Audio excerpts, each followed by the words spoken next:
Você sabe a diferença de uma dor física de uma dor espiritual? O que é que um obsessor doente pode fazer com que sinta o problema de saúde que ele tinha enquanto encarnado aqui na Terra? Você tem ideia? Por exemplo, a dor física, faz uns 20 dias que vai e volta uma cólica renal. Eu fiz o ultrassom, deu a pedra e vários cristalzinhos. Mas há muitos e muitos anos eu sempre tenho essas cólicas renais. Com certeza, é uma dor física. Pela minha mediunidade, eu sei que ela não é uma dor espiritual.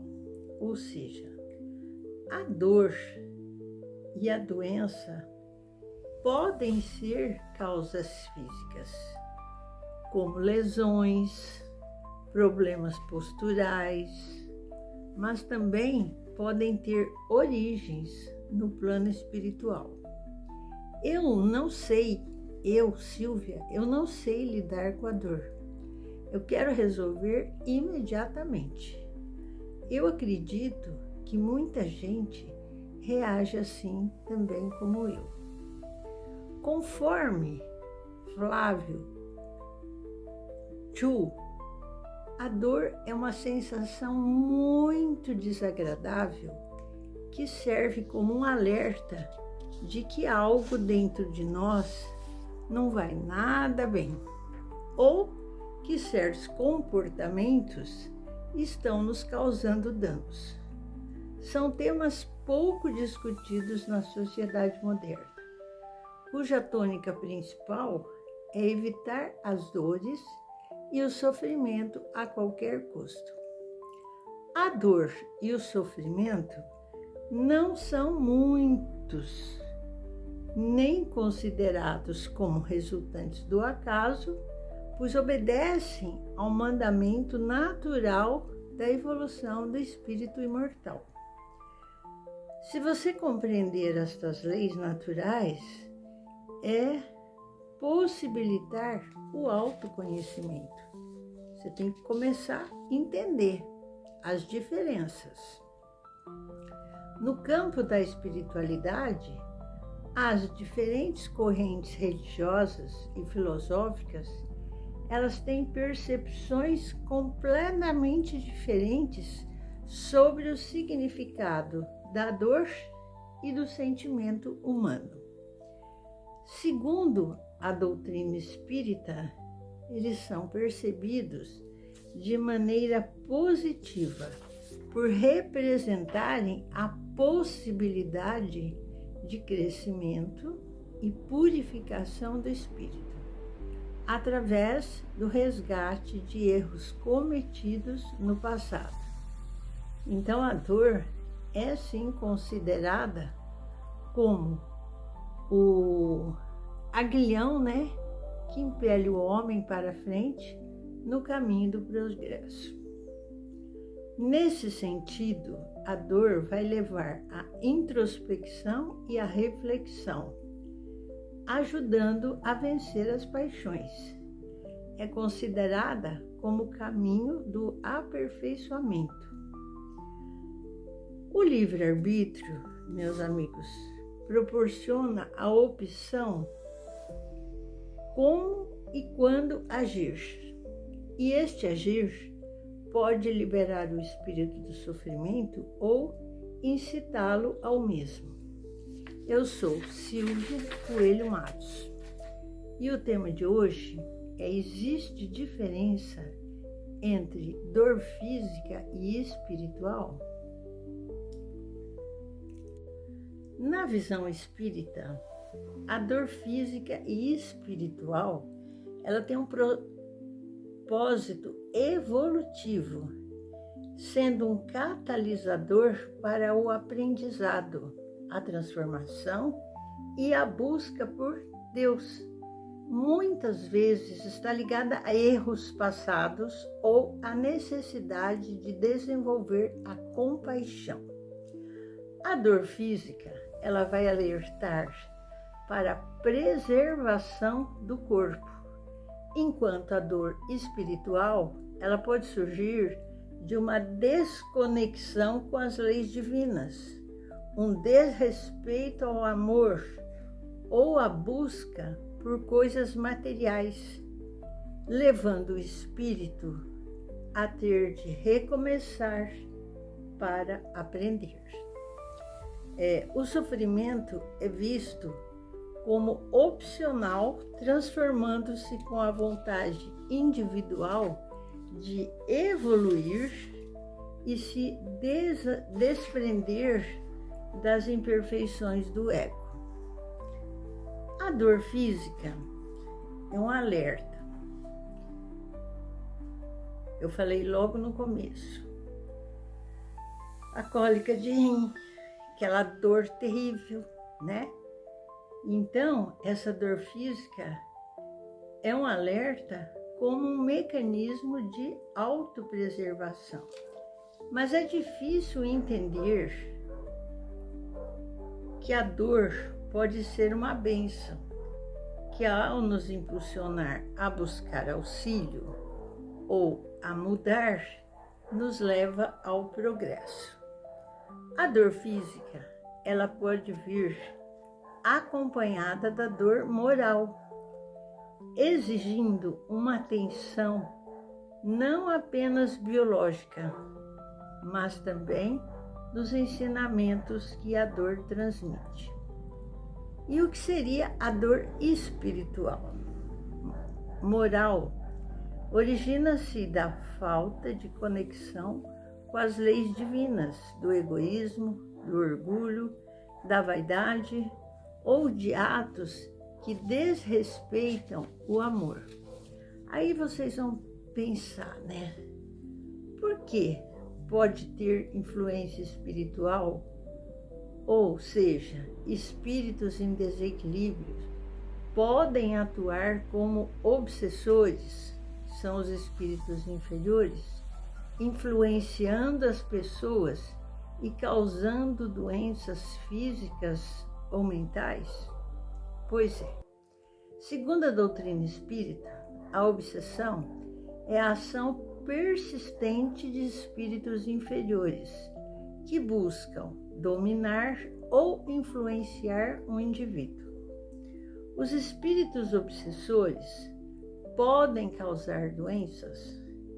Os adeptos desta doutrina, como eu, acredito que a obsessão pode sim causar doenças físicas e psíquicas. Segundo Allan Kardec, o codificador do espiritismo, seria o domínio que alguns espíritos logram adquirir sobre certas pessoas. Nunca é praticado senão por espíritos inferiores que procuram dominar o obsediado. Os sintomas de um espírito obsessor incluem o cansaço, o desânimo, a irritabilidade, os pensamentos negativos e contraditórios, as mudanças súbitas de humor, conflitos frequentes, desconfiança, tristeza, medos injustificados e o desenvolvimento de novos vícios ou hábitos destrutivos.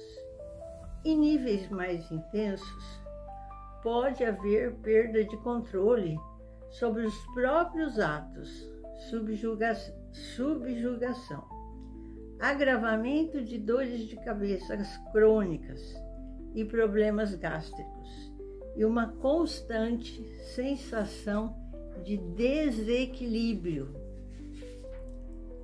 Entendo que são os espíritos obsessores e como eles podem nos prejudicar. Essas almas desencarnadas podem provocar, sim, consequências a partir do momento em que tomam conta de um corpo. Eu tenho o exemplo de um amigo. Aliás, vários exemplos, mas eu vou dar o exemplo de um amigo. Ele reclamava muito de dor na perna e na coluna. Ele fazia exames e não detectava nada. Ele acreditava e não acreditava muito, né? Nisso que estamos falando agora. E eu falei, olha,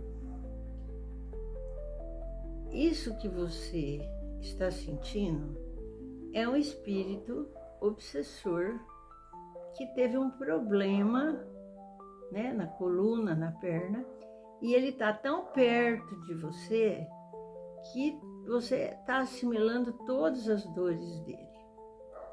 Enquanto está só na interferência, você vai fazer exame, vai fazer radiografia, não vai dar nada. Se você não for ver isso espiritualmente, mais para frente, essa dor vai passar a ser uma dor física para você.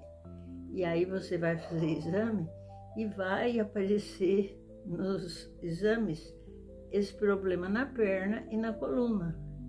Porque aí o obsessor não está mais só encostadinho. Ele já tomou conta de você. E ele não foi atrás de nada. Mas ele conversou com uma amiga espírita. E ela falou a mesma coisa. Falou, olha, você tem um obsessor doente e ele já tomou conta de você. Você devia ter ouvido uma pessoa que já te deu um alerta. E agora você vai fazer uma radiografia e essa dor já afetou realmente você.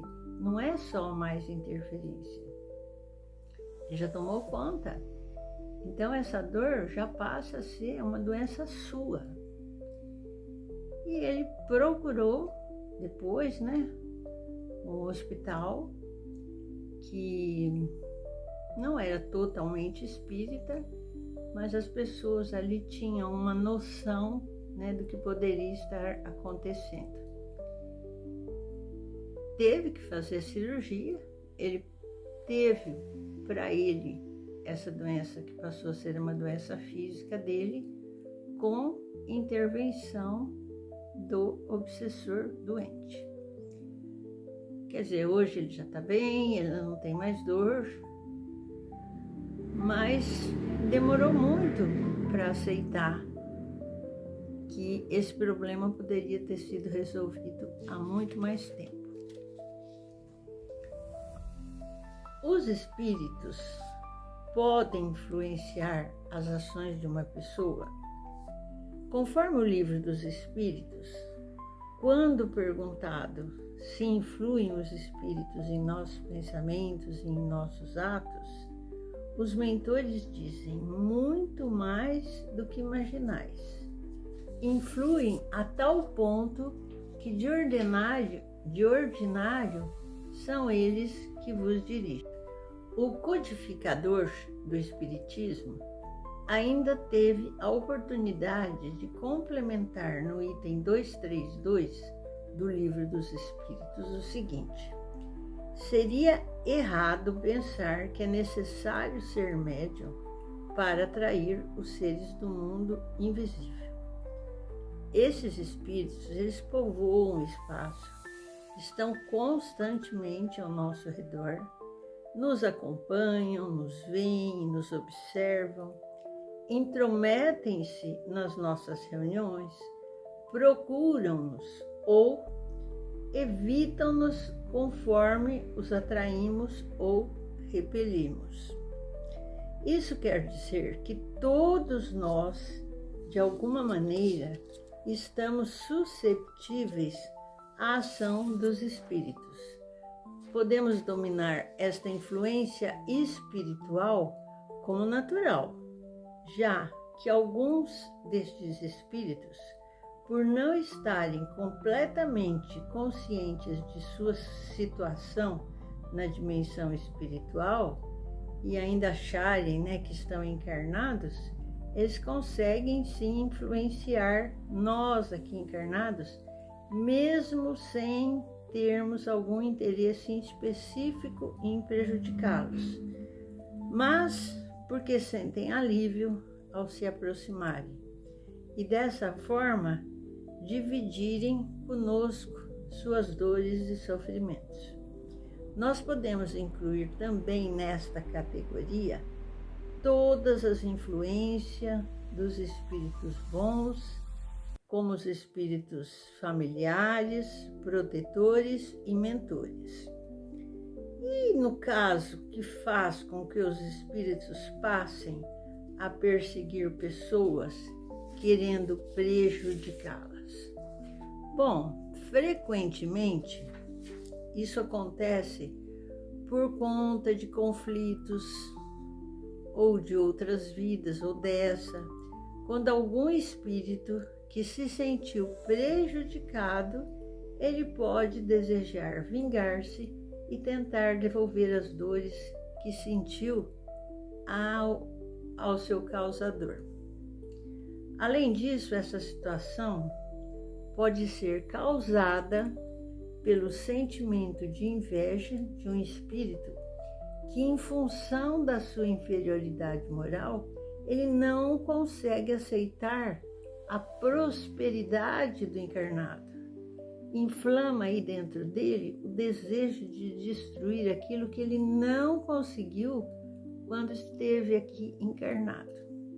E passa a hostilizar a vítima e, se conseguir sintonia, vai provocar-lhe desequilíbrios psíquicos, emocionais e físicos, como o exemplo que eu dei para vocês. Das dores, né? Dos problemas dessa pessoa que estava doente e conseguiu passar a doença para um encarnado. Outro motivo que pode levar um espírito a ligar-se a uma pessoa é o descuido dela, porque ela pode atrair entidades inferiores através dos seus atos, palavras e pensamentos vagos. No Livro dos Espíritos, Kardec faz a seguinte pergunta: pode o homem eximir-se da influência dos espíritos que procuram arrastá-lo ao mal? Dizem assim os mentores: pode, visto que tais espíritos só se apegam aos que pelos seus desejos os chamam, ou pelos seus pensamentos os atraem. A terapia espírita abrange as reuniões de desobsessão, onde o espírito é orientado, os passes, a água fluidificada e o contato com as lições do Evangelho e da doutrina espírita, sendo que o mais importante é a modificação moral do indivíduo, a fim de que se rompa o vínculo de sintonia com o espírito obsessor. Daí a minha frase repetitiva em todas as nossas conversas aqui no canal: orai e vigiai. Com isso, estarão protegidos. Pensamentos bons, atitudes boas estarão sempre atraindo espíritos com vibração boa e positiva. Espero que você tenha gostado do tema. Fique alerta e com orai e vigiai constantemente, ainda crescendo com a prece do Pai Nosso. Que Deus os abençoe e até a próxima. E um beijo no seu coração. Até mais.